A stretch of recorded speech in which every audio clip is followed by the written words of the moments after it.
পটল চিংড়ি বানাচ্ছি বন্ধুরা। দেখো এখানে পটল ভেজে নিয়েছি, এখানে চিংড়ি মাছ ভেজে নিয়েছি, এখানে কড়াই তেল দিয়ে দিচ্ছি।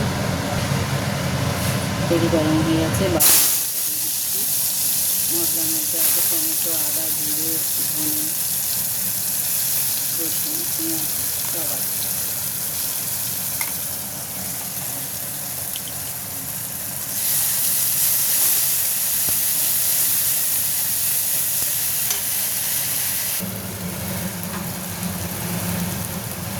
এখানে অ্যাড করে দিচ্ছি নুন, হলুদ গুঁড়ো,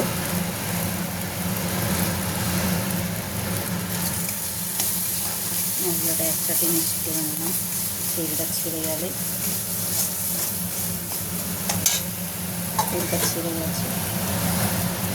এবার দিয়ে দেবো চিংড়ি মাছ, পটল আর আলু।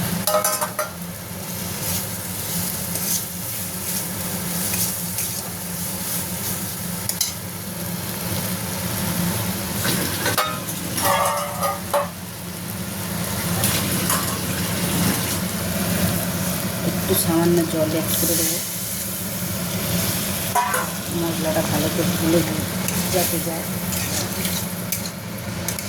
জলটা অ্যাড করে দিয়ে এবার চাপা দিয়ে দেবো, ঢাকনা চাপা দিয়ে কষিয়ে নেবো 10 মিনিট।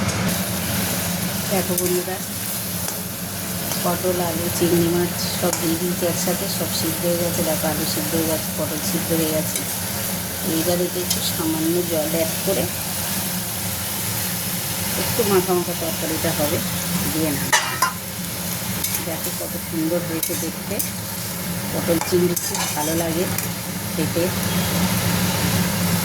আমি সব সিম্পল রান্না দেখাই, কিন্তু আমার রান্নাগুলো একবার বানিয়ে খেয়ে দেখো, খুব সুন্দর লাগবে খেতে। পটল চিংড়ি রেডি।